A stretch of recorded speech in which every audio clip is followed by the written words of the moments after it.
যে নারী রান্না করার সময় তিনটি কাজ করবে ওই নারীর কপাল খুলে যাবে। আল্লাহ পাক রব্বুল আলামিন ওই নারীকে সম্পদশালী বানিয়ে দিবেন। আল্লাহ পাক রব্বুল আলামিন ওই নারীর ঘরে বরকত নাজিল করবেন। ওই নারীর ঘরে আল্লাহ পাক রব্বুল আলামিন রহমত নাজিল করবেন। অনেক মা বোনেরা এখন কিন্তু সংসারের ভিতরে সুখ চান, শান্তি চান, ঘরের ভিতরে রহমত চান, বরকত চান। বিশেষ করে যে সমস্ত নারীরা সংসারে বরকত চান তারা কিন্তু অবশ্যই এই তিনটি কাজ করবেন। দেখবেন আপনার ঘরের ভিতরে শান্তি আসবে এবং আপনার রান্না সুস্বাদু হবে এবং আপনার রান্না যারা খাবে তারাই আপনার প্রশংসা করবে। আমরা অনেকেই কিন্তু নিজের প্রশংসা শুনতে চাই এবং অনেকেই আমরা ঘরের ভিতরে বরকত চাই, রহমত চাই। এজন্য আমরা এই তিনটি কাজ করব। নাম্বার 1, 1 নাম্বার হচ্ছে আপনি যখনই রান্নাঘরে প্রবেশ করবেন তখন আপনি সালাম দিবেন। মনে রাখবেন রান্নাঘরে কিন্তু চুলা আছে। এই চুলা, গ্যাসের চুলা বলেন আর যেই চুলাই বলেন, এই চুলা থাকার কারণে যখন আপনি রাতের বেলা সেখানে থাকেন না, এখানে কিন্তু জিন জাতি থাকার সম্ভাবনা আছে। এই জন্য যখনই আপনি রান্নাঘরে ঢুকবেন তখনই সর্বপ্রথম 1 নাম্বার কাজ করবেন, সালাম দিবেন, আসসালামু আলাইকুম ওয়া রাহমাতুল্লাহ।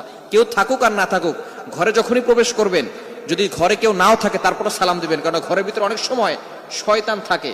আপনার সালাম দেওয়ার কারণে সেই শয়তান সেখান থেকে বের হয়ে যাবে।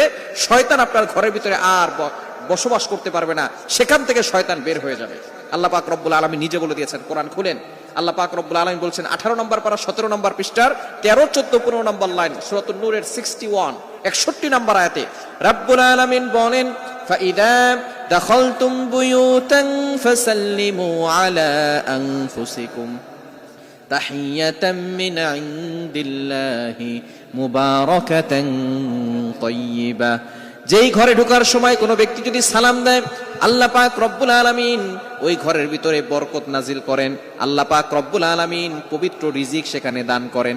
এজন্য 1 নম্বরে নারীরা, মা বোনরা যারা রান্নাঘরে যাবেন সর্বপ্রথম সালাম দেওয়ার দরকার আছে না নাই? মা বোনদেরকে এটা শিখিয়ে দিবেন। আপনারা বাসায় গিয়ে মেসেজ পৌঁছে দিবেন, মা বোনরা যারা আছে 1 নম্বরে তারা রান্নাঘরে ঢোকার সময় সালাম দিবে। নাম্বার 2, দ্বিতীয় নাম্বার হচ্ছে প্রতিটি কাজের শুরুতে বিসমিল্লাহ পড়বে। বিসমিল্লাহ পড়লে ওই কাজের ভিতরে আল্লাহ পাক রব্বুল আলামিন নিজে বরকত দিয়ে দেন।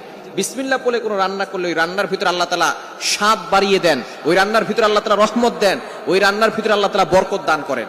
কিন্তু বর্তমান আমাদের সমাজের ম্যাক্সিমাম নারীরা রান্না করার সময় ডিজে গান শুনে, রান্না করার সময় হিন্দি গান শুনে, ইংলিশ গান শুনে, তারা ড্যান্স করে আর রান্না বান্না করে, যার কারণে ঘরের ভিতরে কোনো বরকত থাকে না। খবরদার, গান শুনবেন আর রান্না বান্না করবেন আর চিন্তা করবেন ঘরের ভিতরে বরকত নাই কেন। আপনি যদি বরকত পেতে চান, প্রত্যেকটা কাজের শুরুতে আপনি বিসমিল্লাহ পড়বেন। আপনি চাউল নিচ্ছেন, পড়েন বিসমিল্লাহির রহমানির রহিম। চাউল ধৌত করতেছেন, বলেন বিসমিল্লাহির রহমানির রহিম। মাছ কাটতেছেন, বলেন বিসমিল্লাহির রহমানির রহিম। আপনি গোশত ধৌত করতেছেন, বলেন বিসমিল্লাহির রহমানির রহিম। আপনি যেই কাজটাই করবেন আপনি বিসমিল্লাহ পড়বেন, দেখবেন যেই কাজে বিসমিল্লাহ বলা হয় ওই কাজে বরকত বেশি হয়। এজন্য 2 নাম্বার নারীরা যে কাজটা করবে সেটা হচ্ছে বিসমিল্লাহির রহমানির রহিম। এটা পড়ে তারপরে প্রত্যেকটা কাজ করবে। আল্লাহ তাআলা ওই ঘরের ভিতরে বরকত দিবেন, খাবারে বরকত দিবেন এবং খাবারের স্বাদ আল্লাহ তাআলা বাড়িয়ে দিবেন। 3 নাম্বার কাজ হচ্ছে বেশি বেশি করে দুরূদ শরীফ পাঠ করবেন। দুরূদ শরীফ পড়লে আল্লাহ বিপদ থেকে হেফাজত করেন, ওই ঘরের ভিতরে আল্লাহ পাক রব্বুল আলামিন বরকত নাজিল করেন। দুরুদের অনেক ফজিলত আছে। যে ব্যক্তি নবীজি সাল্লাল্লাহু আলাইহি ওয়াসাল্লামের উপরে একবার দুরূদ পাঠ করবে, আল্লাহ পাক রব্বুল আলামিন তার উপরে 10 বার রহমত নাজিল করবে। শুধু তাই নয়, আল্লাহ তাআলা তার 10টি গুনাহ মাফ করে দিবেন, 10টি মর্যাদা বাড়িয়ে দিবেন। এজন্য দুরুদে ইব্রাহিম, সবচেয়ে ফজিলতপূর্ণ দুরুদ হচ্ছে দুরুদ ইব্রাহিম। আমরা দুরুদ ইব্রাহিমটা পড়ার চেষ্টা করব এবং বিপদ আপদ থেকে বাঁচার জন্য, ঘরের ভিতরে বরকত আনার জন্য বেশি বেশি করে ঘরের ভিতরে দুরুদ পাঠ করব। মা বোনরা শুধু নিজেরা পড়বেন না, আপনার সন্তানকেও দুরুদ পড়া শিখাবেন। আপনার সন্তানকে শিখাবেন দুরুদ পড়লে কতটা ফজিলত হয়।